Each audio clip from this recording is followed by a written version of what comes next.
Vegas Pro, one lucky attendee, and another lucky attendee is going to win the Boris box set, which is a $19.95 value. So please be sure to stick around. We'll be announcing the winners following John's presentation. Finally, everyone in attendance today will be eligible for some special pricing on our plugins, and I'll share those details after we announce the prizes at the end. Okay, it's time to get started. I'm going to hand it off to John.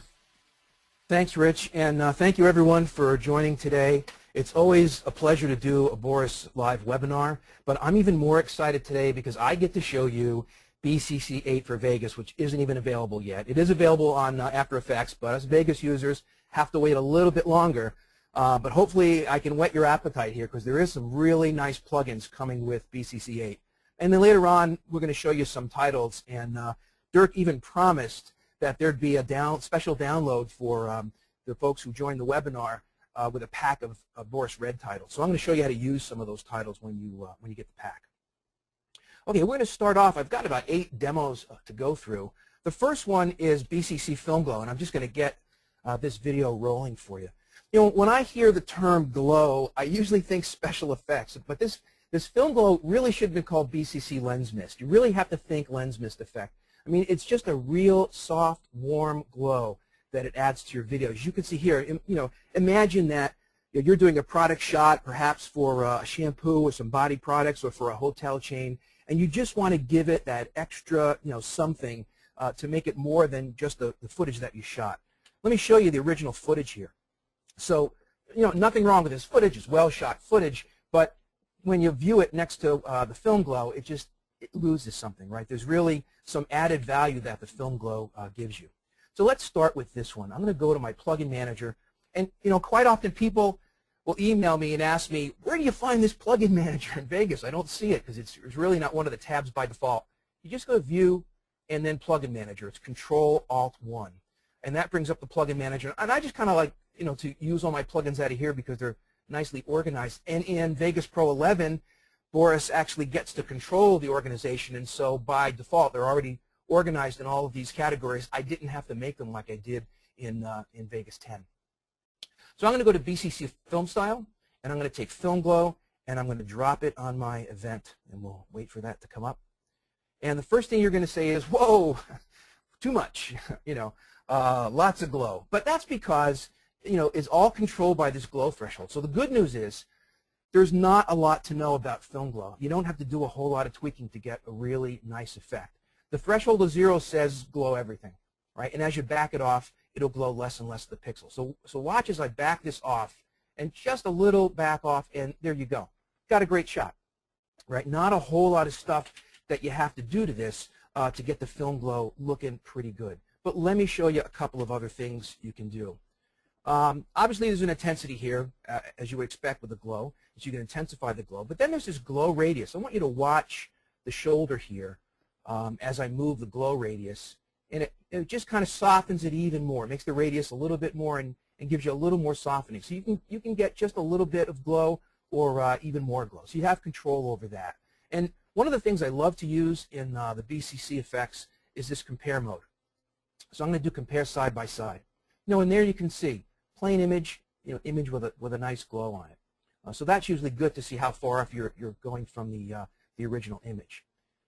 The other thing I want to pull your attention to is this crosstalk, because the crosstalk will also lessen what's affected by the glow. It almost looks like it's desaturating, but it's not. It's just less and less colored pixels that it's affecting. So you can use the crosstalk to fine-tune it. And one of the things I really like is this matte layer. So you'll notice there's a fair amount of glow in the face, and maybe you don't want that. So we can go to the matte layer and say, use the source layer as the matte that I want you to view the glow through, and then change it to Luma. And now you've seen that's really cleaned that up nicely, and you can even take the threshold down a bit, and you'll see it's only really affecting these real bright areas, the windows here, because it's using that matte to say, you know, only affect these things with this high luminance value. So let me bring this back here. I kind of like the original shot. I'm just going to back this down a bit, and then I'm going to save it as a preset. So I'm going to save this as soft glow, and then we'll come back to the other event here, right? That's the first event, so I want these two events to match. I'll go back to my plugin manager, drop the Film Glow on it. You Vegas editors will know that I could also have right-clicked and said copy and then right-click and do paste attributes. But sometimes you get things like cropping and other things you don't want there. But I just wanted to show you that you can save these as presets, call them back as a preset. So there's the soft glow. And you'll notice it's a little more orange, a little more warmer on this shot. So you may still have to tweak it based on the values that are in the shot. So I'm going to take this crosstalk, bring it down just a bit. And there, that kind of matches a lot better. So Bcc Film Glow, really neat way of creating kind of that lens mist look on your video. Really, really, it kind of ups the production value for what would have been just a normal shot. Okay, I'm going to move on to Bcc Flipper Fixer. I want you to just watch. Hopefully you can get this with the webinar frame rate. You can see the flicker in this video. Just watch this. Kind of looking up here in this area. In fact, let me show you this with the scopes. I'm going to go to View, Video Scopes, and pull up my waveform editor. Now, let me set this back to the beginning. Watch right down in this corner here.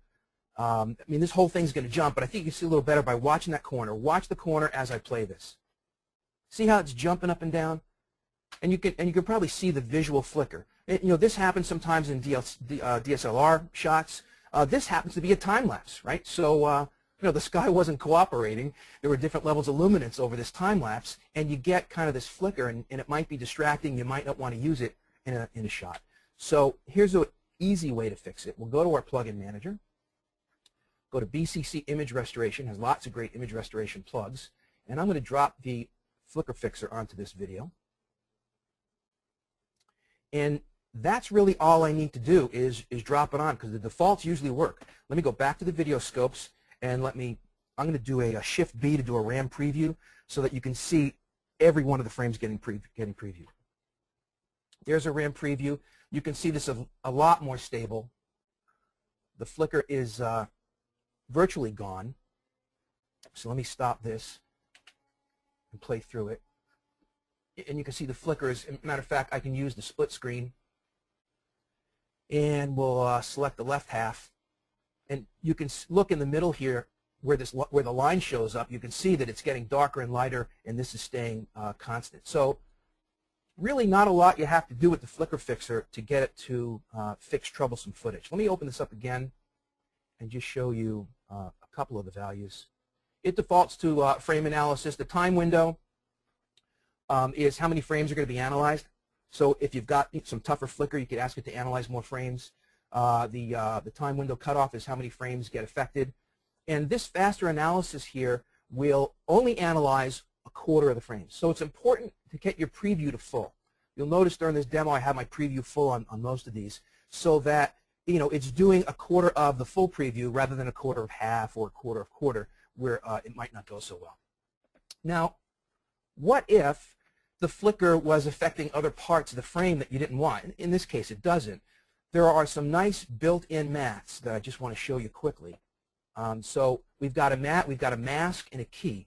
So I'm going to say view the inside pixels. That's showing me everything that the mask or the key is going to affect, which is all the pixels at this point. And I'm going to go up here to key mode and turn the key mode on.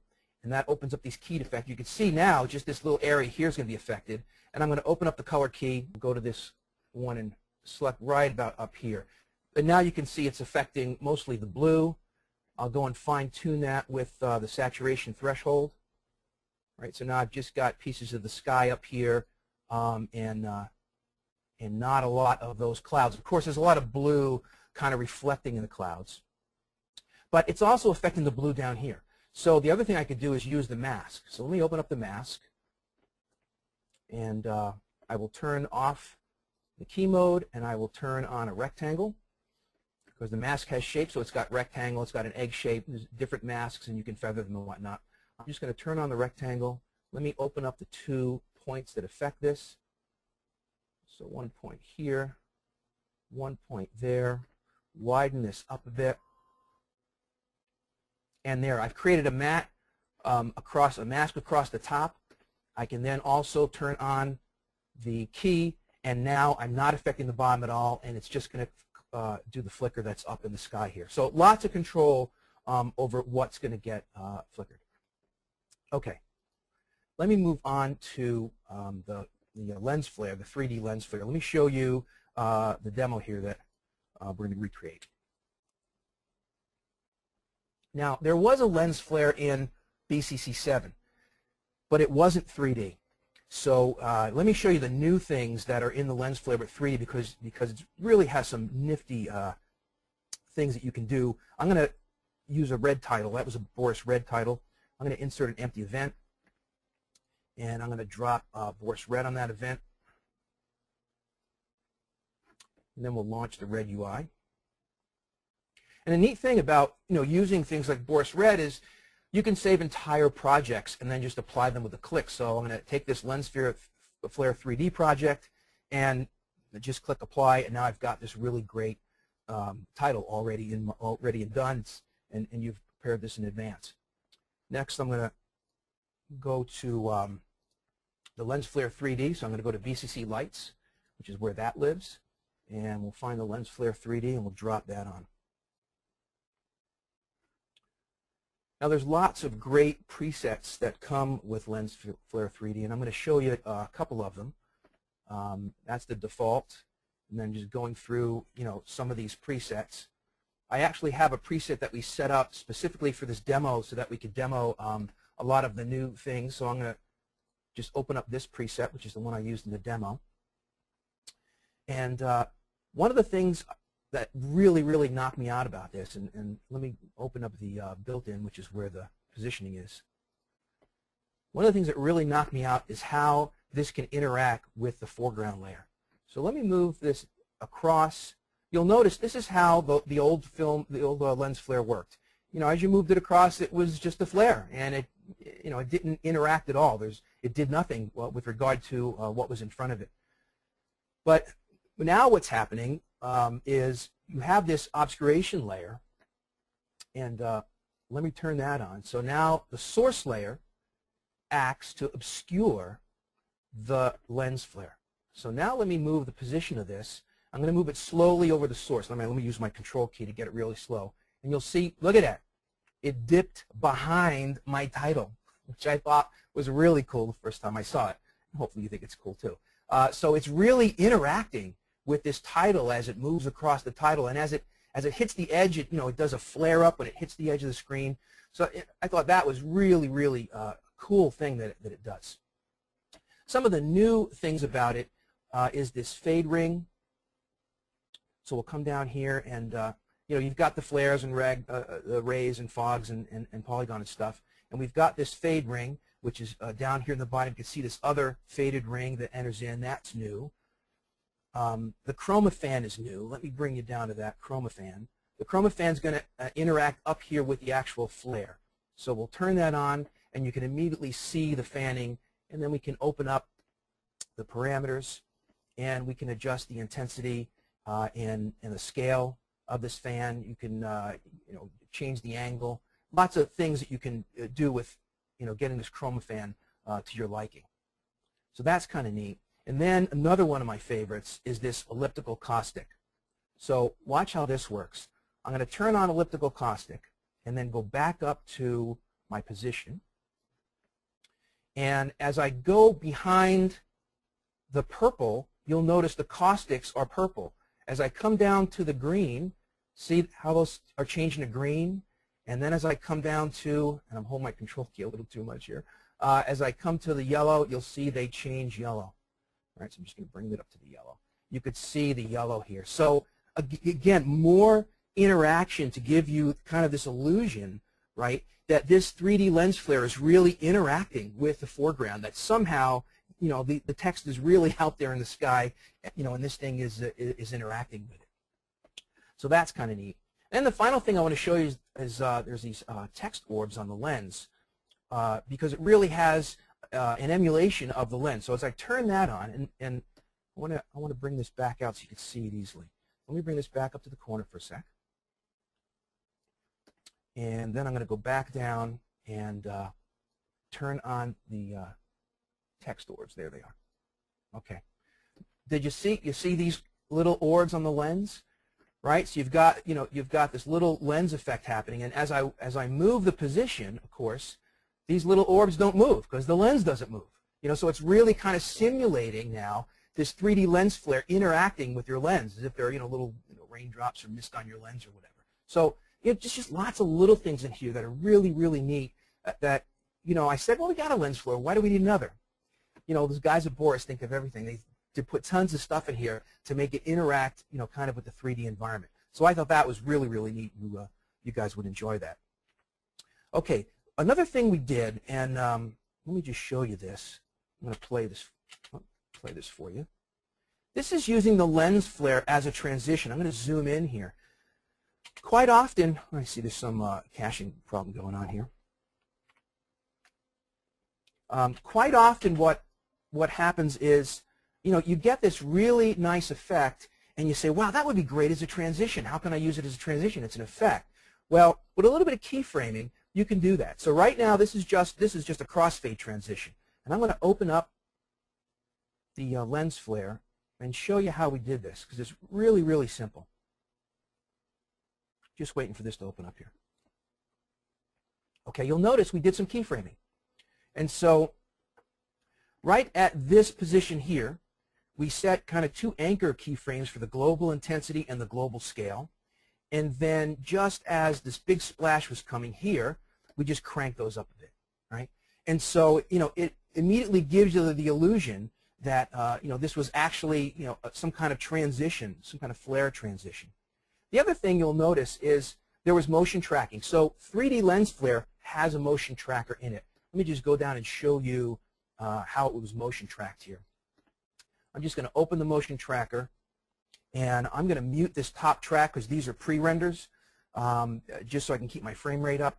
And so I'm going to show you the motion path, and there you can see the motion path, right? So that was the path that was taken when this was motion tracked.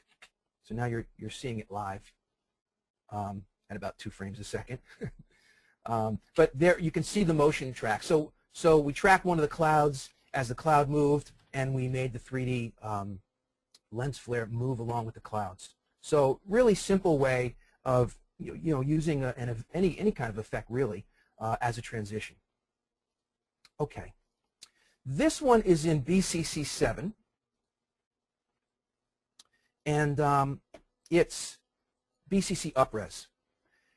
And so there's been a lot of questions about up-resing footage, and so I thought I would just quickly throw this in here. Let me go to the project media, and I want to take this this piece of footage here. So this Spanish guitar, if we look at this, we go to the properties, you'll see this is just some DV footage.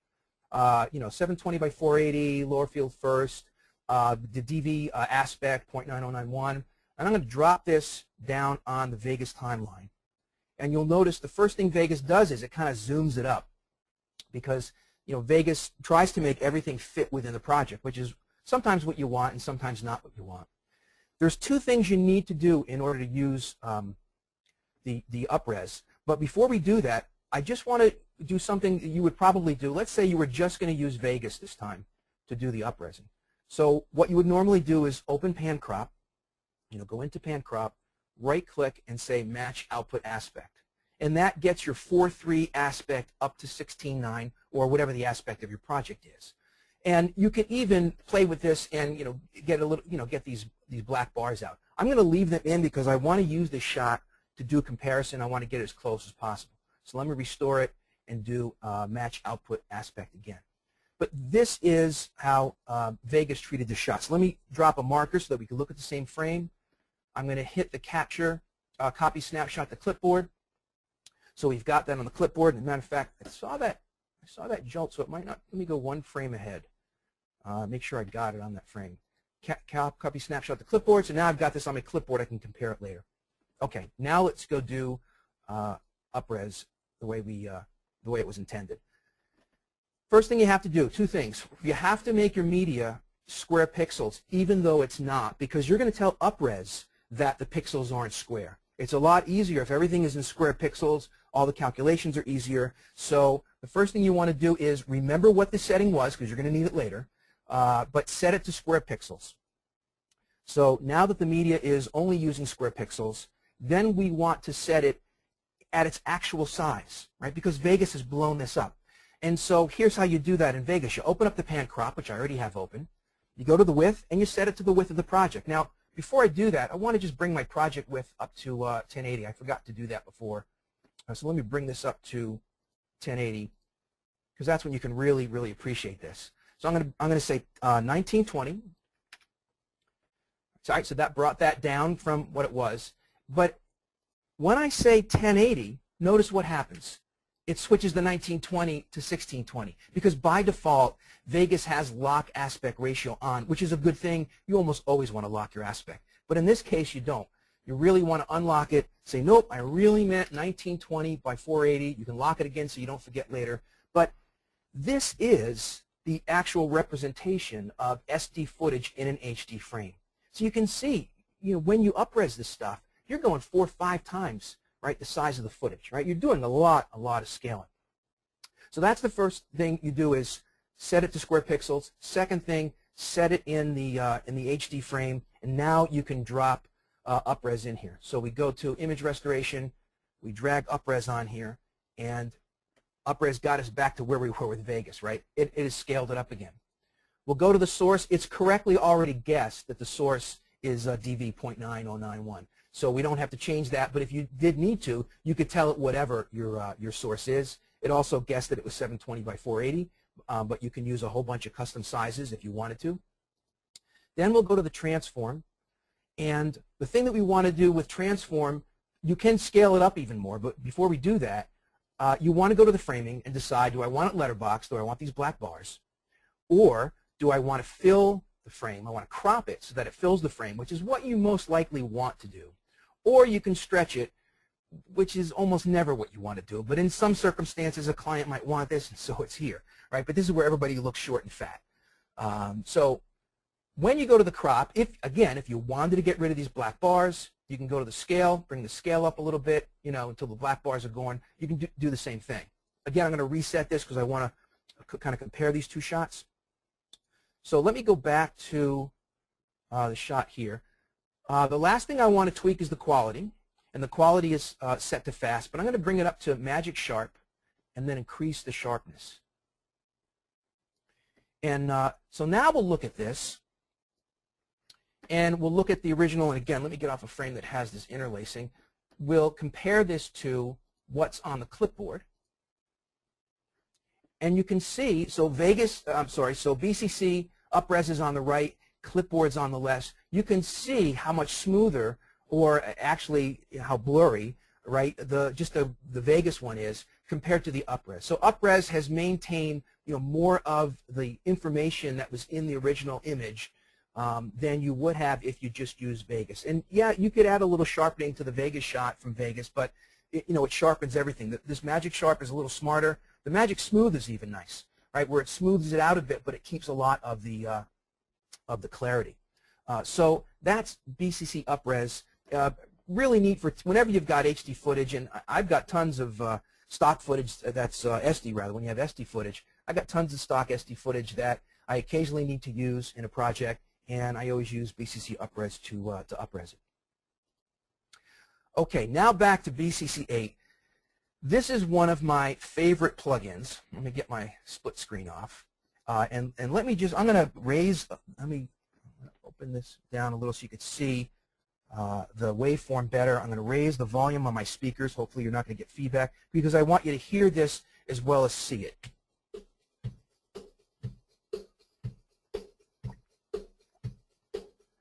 Now, I don't know how well that's coming across at webinar speeds, and it might not be, but that's why I selected just this bass and snare, so that, again, like you can with the waveform monitor, we can just visually look at this and say, okay, here's a beat, here's in between, follow me down, here's in between the beat, here's a beat, here's in between the beat, right? So you can see that something is happening in time with the beat.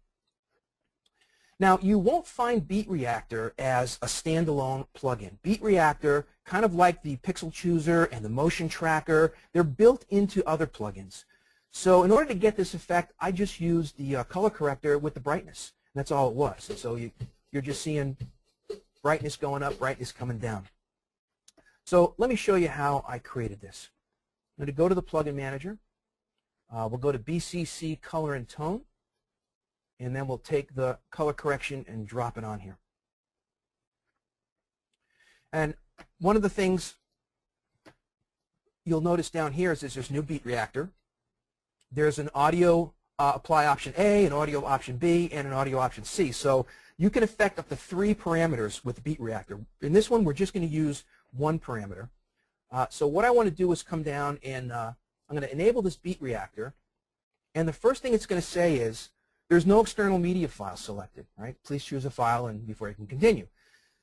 The problem is this is a video plugin. The video plugins have no access to the audio, right? Nor in Vegas would you know what track was the actual audio. It could be multiple tracks. So you have to give it the audio file so that it can analyze it, because there's no way through the video API that it can actually get audio. So we'll click on external file, and we'll go over to my project here, webinars BCC 8. And you'll notice there's no WAV files there. There's only an audio interchange file. So Beat Reactor works off of audio interchange files. And we know this is kind of a native Mac format. The native format on Windows is WAV files, but not to fear. These are really, really easy to create. So let me show you how easy it is. For those of you who don't know, you double-click on the area that you want to render. We're just going to render one out quickly. You can solo it. In this case, it doesn't matter because there's only one audio track, but you'd solo the tracks that you want. And then you just come up to render, and then up at the top, there is the audio interchange file format. You could probably use default template. We'll pick 4416 stereo, and make sure it's going to be in my project folder. I'm going to say render. That was real time. That's how fast it renders, right? So there it is out in my project folder. So now I will go to external file. You'll see there's my BCC Live demo file, and I can load that. So that's all you got to do is just get these files. Not a big inconvenience. Okay. Once I enable the Beat Reactor, I can now go to one of these apply parameters and see what have I got to play with. I can play with brightness, contrast, hue, saturation, and mix with original. So I'm going to go play with brightness. And let me just show you this is what the brightness does, right? It obviously just brightens the picture or makes the picture a lot lower. So that's what we're going to automate. So I've dropped on the Beat Reactor. I've selected my file. I tell it to use brightness. I do nothing else, and I've got flashing happening.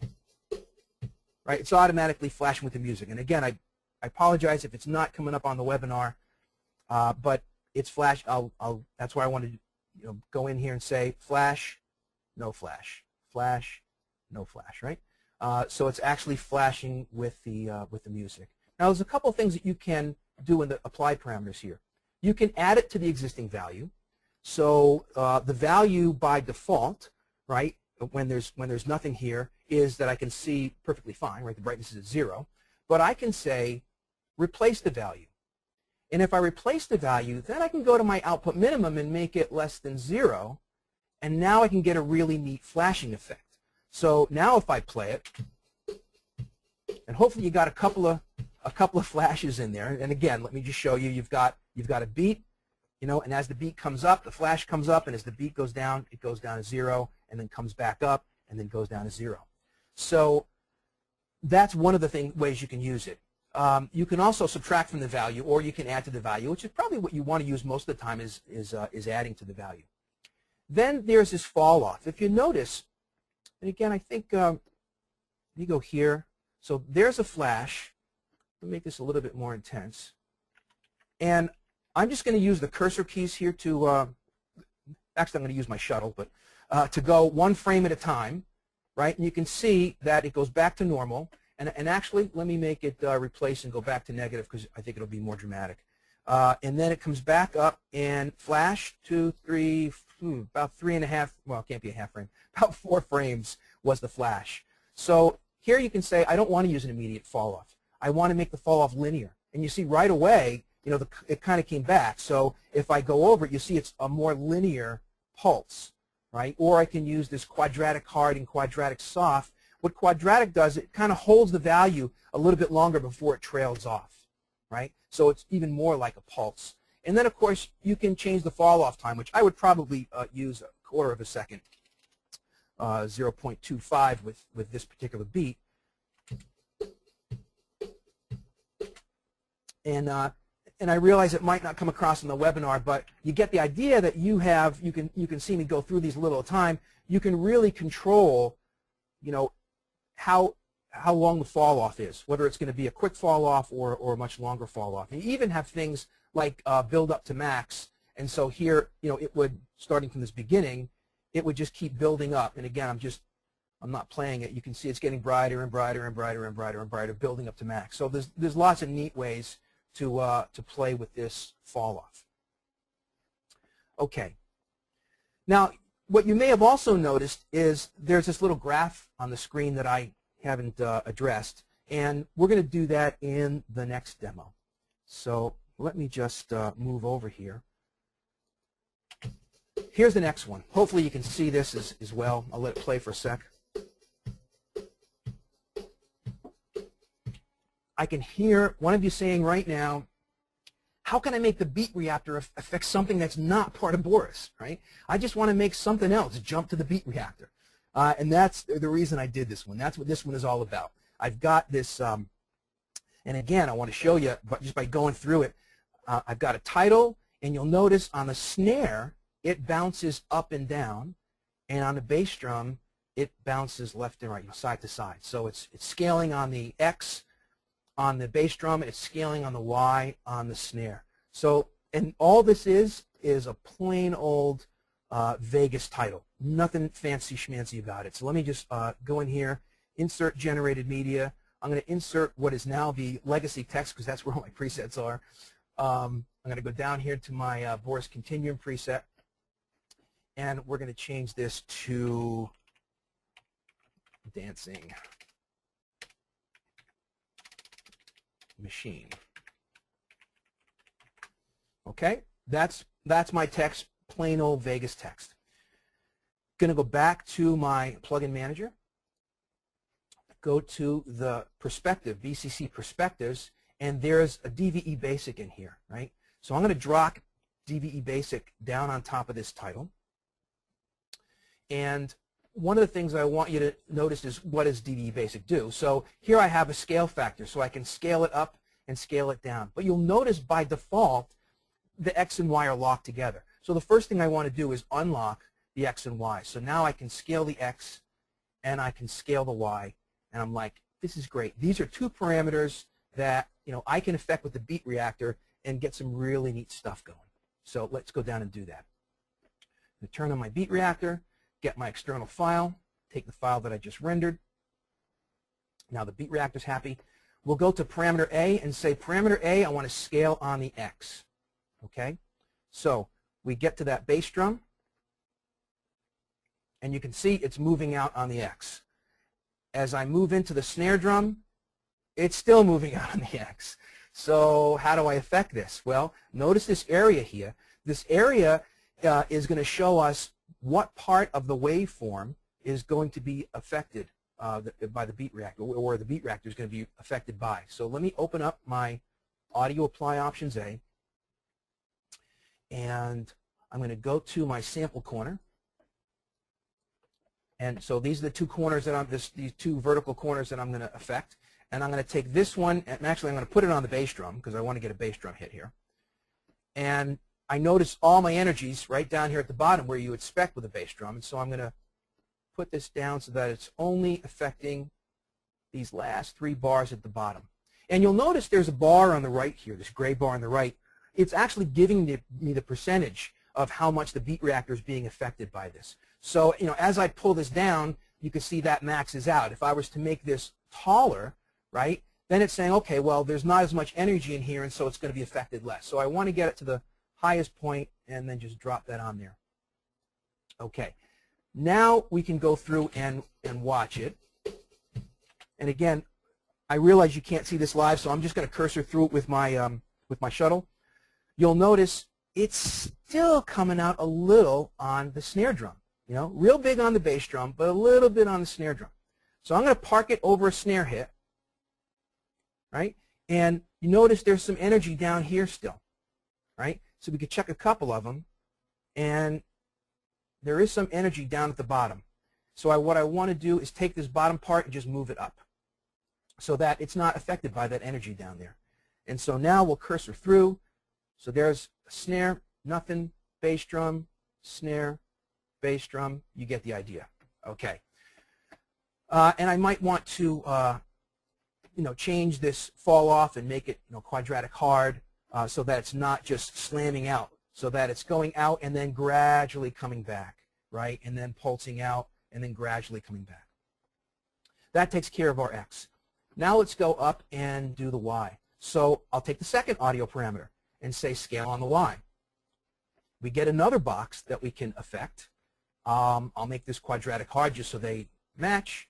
I'll go to the two sample corners, and this time I want to park my cursor on a snare drum hit. And I notice a lot of energy here in the middle with the snare drum, as you might expect. And I say as you might expect because I'm an audio guy, but maybe if you're not an audio person, you might not expect it.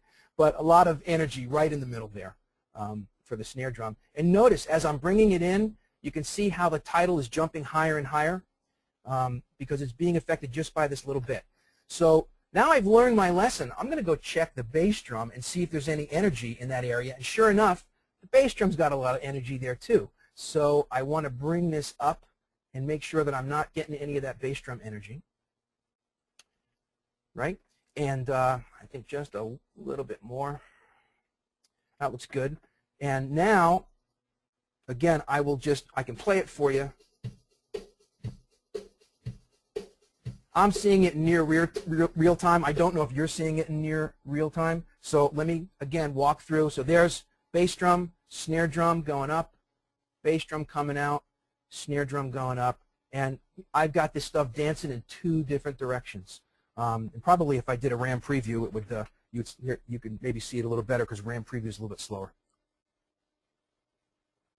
Then when you're done and you have it the way you like it, then you come back up to the beat reactor, open that up. Let me put my cursor in there so you can see what's going on here. I open that up and I say show graph, no, and the graph is gone, and all I'm left with is my my effect. Okay. I've got a third one here, but I'm running out of time, so let me just show you what it's doing, and then tell you what, I promise I will do one of these as a Boris TV episode on the beat reactor, and we'll go into detail, because this one uses all three parameters. Let me just show it while I'm talking. This uses all three parameters.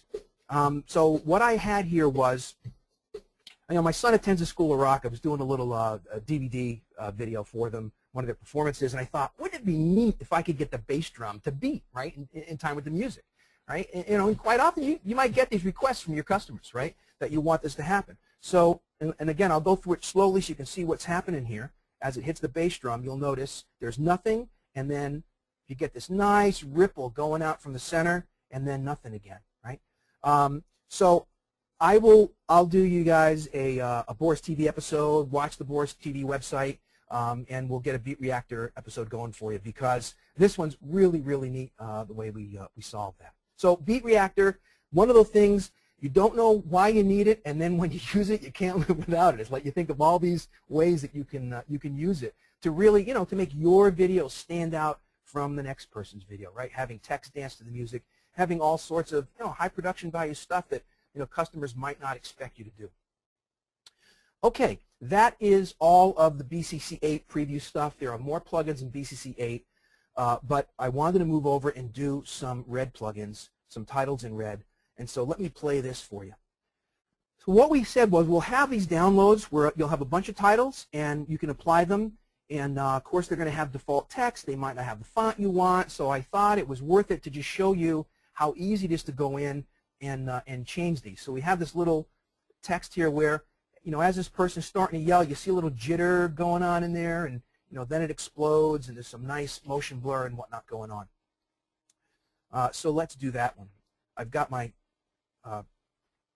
event here. I'm going to go to my plugin manager and Boris FX RED, drop RED on there, open up the RED UI, and as I said, the beautiful thing about this is you could do some pretty complex things and then save them as a project. And I'm going to open this one, slide on, shatter off, and look at all those tracks in there, right? Lots of stuff going on here. You didn't have to know how to do all that stuff. But let me just take you through a little bit of, what's going on. How do you approach getting a title from someone or downloading a title from a website and then, actually using it, which is the first thing, and then kind of making it your own. So the use is pretty simple. Let's park the cursor here. We can see the title. All you got to do is find the title track. Pretty easy. Go to the text tab, and these tabs can be moved around, so they may be somewhere else in your BCC, in your Boris RED, and then just change it, right? Bring the noise. We say update. We can apply a different, font to it. So I can highlight this, and this is interesting. If I have the text window showing, I have to highlight the text, and then I can go affect the font, right? And then say update, and it will update it in the window. If I don't have the text showing, and I just go in and double-click and change fonts, it automatically changes them as I double-click them. When I can see I added a space in here that I didn't want. So let me set a font in here, maybe that one, and let me go back to the text and fix that. Oh no, there wasn't. I wonder why that is going to the side here. Let me apply it and see what it looks like in Vegas. There we go. All right, so it's that simple. So this is the effect. And actually, let me RAM preview it for you so you can hopefully see it well. You kind of slide on. He yells. There's no jitter because we don't know that you're going to use it on a piece of media where somebody's yelling. But then you get this nice lens flare and the light rays, and the whole thing breaks apart, and it's kind of neat. And you didn't have to do anything but go in and open it up, right, and change the text. So that's one thing you can do. But let's make this a little bit more our own. So one of the things I want to bring your attention to is all these little eyeballs down here, right? So on these effects, all these tracks, you know how in Vegas you can mute a track. Well, that's what this is. This is basically mute. And so let me get one where the lens flare is there. Yeah, lens flare is coming on right about here. So I can turn the lens flare on and off. Maybe I don't want that flare in my particular title, right? Just turn it off. I've got down here this puffy ray. Let me leave the lens flare off so you can see it better. I got puffy rays. I can turn the puffy rays off, right? Because I don't want the puffy rays. I don't know what's going on with this interlacing stuff here, but because I swore I rendered this out as progressive footage, so I know it's not interlacing. So I'm not sure why, but that's just an artifact that's not actually on the footage. I can take these puffy rays, shut them off. The 3D image shatter I can shut off. I can shut off the background. And you'll notice that there's another background that they ship with. So here's another background that you could use, and then there's this background here. Which, by the way, whenever you see these backgrounds that are a gradient, you can click on the face, go to the controls here, and you've got a gradient editor. So let's say I wanted to make this blue. Right? I didn't want a black background. I wanted a blue background. I can just go to my dropper here. Let me select this first, go to my dropper, and then select a blue down here, and then go to my one over here, select the dropper. I'll cheat and select that one. Go over here, select the dropper, cheat and select that one. Now I've got a blue gradient. So change the color of the gradient. I can change, how the gradient looks. Obviously, I can change these points, a lot of things. The reason you're not seeing the color here is because we've got this BCC tritone, which is forcing everything to a tritone color. So when I turn that off, you see this the gradient change there. But I'm going to put the tritone back on. I'm actually not going to use the backdrop for now because I want to bring your attention to this adding a jitter to this thing, because I think the jitter really kind of makes it. All right. So in order to do jitter, I want to do jitter on the face. Right, so I select my face track, and then I notice I get it under controls here. I have a jitter tab, and then I can start to play with jitter. So I'm not going to be too concerned about where my cursor is right now. I'm really just concerned with the jitter, and then we'll animate how the jitter happens with this master jitter effect later.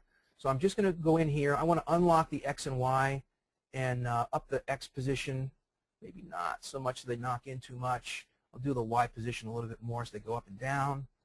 And we'll take the angle, make them jitter angle a little bit. And I'm going to lower this jitter speed because 100's a little too much. We'll get it down, down around here in the 60s somewhere. Now let me do Control 0 and get a RAM preview going. So there you can see the jitter, kind of jittering constantly, and we don't want it to jitter constantly. We just want it to jitter as he starts to scream. So that's just a little bit of keyframing. And actually, maybe my Y position was a little too much, or maybe my speed was a little too much. Those guys are really going crazy.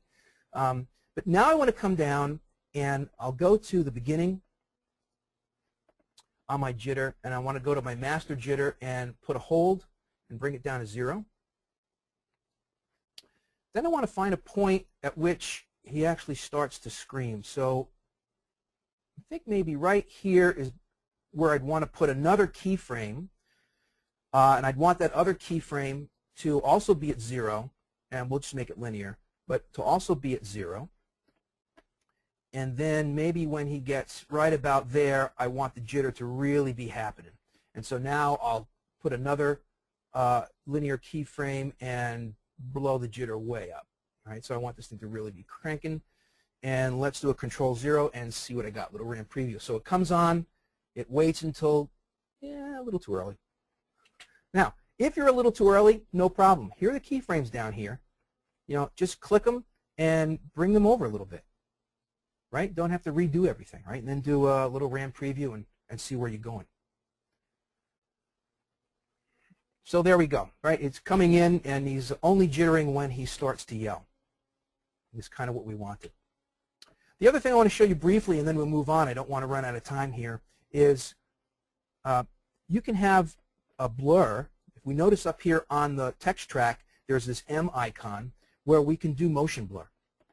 So if I click M, see all that nice blur and that jitter? So all the jitter is blurring, all this stuff is blurring.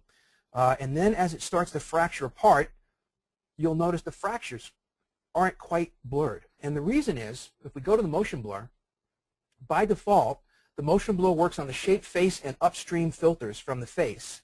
And this image shatter is downstream from the face. So 2 ways you can fix this. If you really like the image shatter there, you could say all filters, and then you'll see here in a moment that all of it will be blurred. So there, now your image shatter is nice and blurred. Or you can just move the image shatter. And actually, when you move the image shatter on this, it does something really neat that I kind of like. So I'm going to drop this down on the face. And now because it's under the face, it's going to be constrained by the text. So it's no longer constrained by the whole container, but just by the text. And I want to do a Control 0 to RAM preview this. I kind of like this effect, especially if you have the if you have this backdrop gradient on. Let me turn that gradient back on, because then the gradient gives it a bounding box, and now it only shatters kind of within that gradient bounding box, and it almost makes it look like a transporter effect with Star Trek or something. So we'll let this preview through, and then we'll move on to the next one. Here we go. They start to jitter, and then when they explode, they're just going to explode within their own little text shape, right? And I kind of like that better, actually. But that's the beautiful thing about this. You can take them and make them yours, right? And make them do whatever you want them to do. Okay, let me apply this. We'll go back to Vegas. I want to quickly show you this one.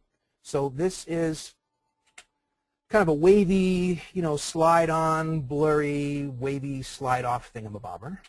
And again, we'll just go to the plugin manager. I'm going to drop Red on here real quickly. Launch the UI.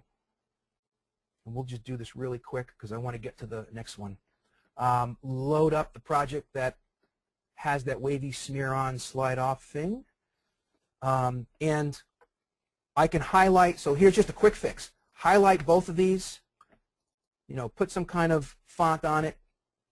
Maybe a little nicer font. Slip that font on it. And then, of course, to change the text, I do have to click on one of them, open the text, and say start each day. We'll update that. Click on the second title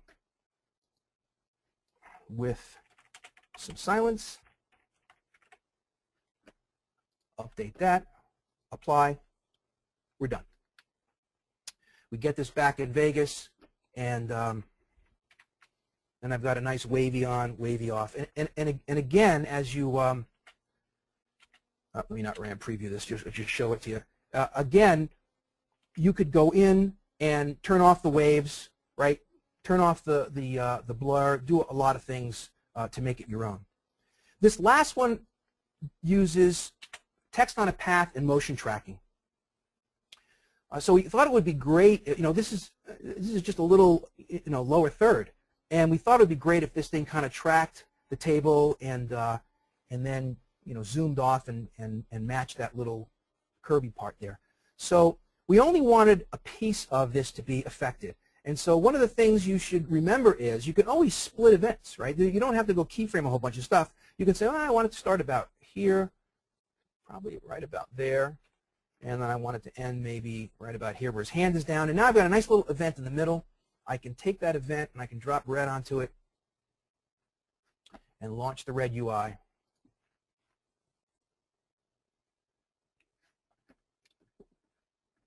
I'm going to open up the project that has the text. So this is jitter, scramble on, and fade off. And I'll just show it quickly in a little RAM preview. You'll see this just stays at the bottom. It does this kind of crazy letter thingy. And then, it finally shows the title, and then it fades off, right? So we want to take that, and we want to do some text on a path and make it a little bit more interesting. So first thing I'll do is I'll change our text. We'll put "Do you feel lucky?" and update that.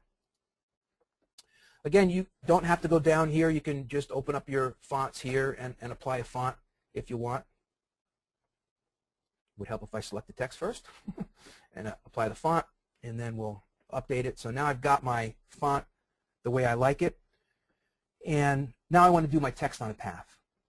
So text on a path happens at the face level, right? So I'll go to the face, click on my controls tab where all the other tabs are. So remember that was where jitter was. And that's where type on is, and the type on thing is happening. And we go to the path tab, and we say make a path track. So focus down here because that's where the magic happens. It's going to create a little track down there. I say make a path track, and then here's our little text path track down here. And now I can come up. You may or may not be able to see that I've got a little pen tool so that I can start right here with the pen tool, maybe just make another point right here, right? And then make a last point right here. And then I'm going to click off the pen. I want to adjust this, but if I click here, it's going to close the loop. I don't want it to do that, so I'm going to just click off for a moment, click back on the pen, and now it's lost that memory. So now I can go and adjust these any way I want. So this is pretty good. I mean, you could spend a lot of time getting this exactly right, but you get the idea. You make your path track, okay? And so now you'll notice, or you may not have noticed, my little text started moving here. Now, one of the things about this text is that it was already set at the bottom of the screen. You see how low it is on the screen? And so I want to bring it up. And I'm just going to drag it up here to get it to come in here. And then let me go back to the face, because right now the alignment is left, and I want the alignment to be center. So there it is. That's all it was, to just get that text to be aligned on a path. It's that easy. Then we want it to actually move. So now as the table's moving, the path isn't doing anything. So the next thing we want to do is some motion tracking. So I'm going to go back up to the track level, and I like to just right-click, New Filter, Motion Tracker. That gives me the motion tracker. And I'm going to go back to the start here. And now you'll notice on the motion tracker there's a little icon, a preview icon. So I can open that up, and that will give me the actual tracker. So I've got my regular screen here, and I got my tracker screen here. I'm going to move that down to this corner. So that's what I want to track. I'm going to open that up, and then open this up just a little bit more.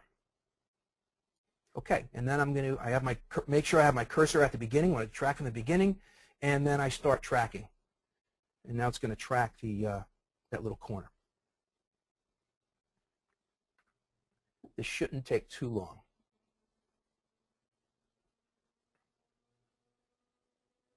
So it's a nice clean track there. And then what we do, once we've got this track, then we're going to click on this Apply tab up here and tell it what we want to apply the track to, right?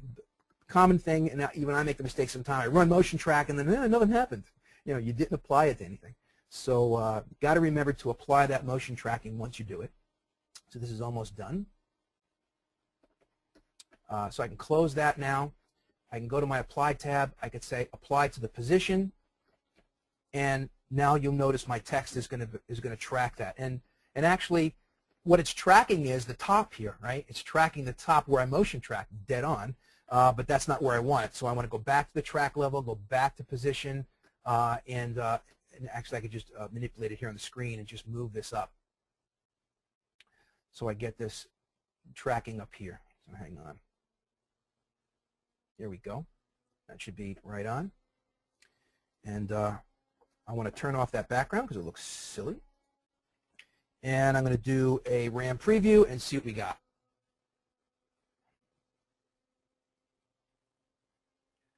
Now you notice there's a little bit of word wrap going on here.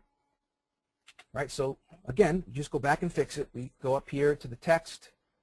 We go to our formatting, say no word wrap. That'll fix that. And then we can go back and let me just show you how this is tracking down really, really nicely. Because I realize you're probably not getting a smooth playback on the webinar, but you can see that it's tracking really nice. And then as the last piece, what I'd like to do here is I want to make it swing off the screen. So, this is the lens flare track, and I can see that the lens flare starts right about here. Right, so I want to go back to this track right as that lens flare starts. Right, and also one of the things is this thing fades off. So as I come to the end here, you'll notice it's gone. So I want to take the opacity. I want to reset that opacity so that it's not gone. Otherwise, it'll fade off. Okay, and then I want to come back about here. And we'll go back to the face. And now I want to do some on-path motion.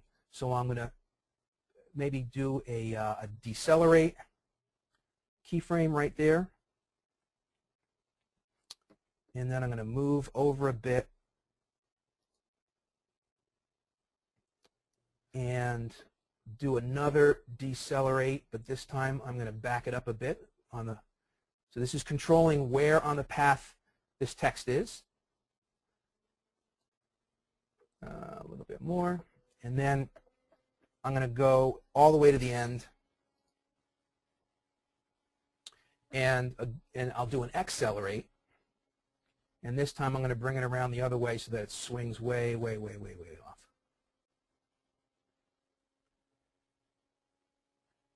All right, and we're done. So let me just do a RAM preview of that.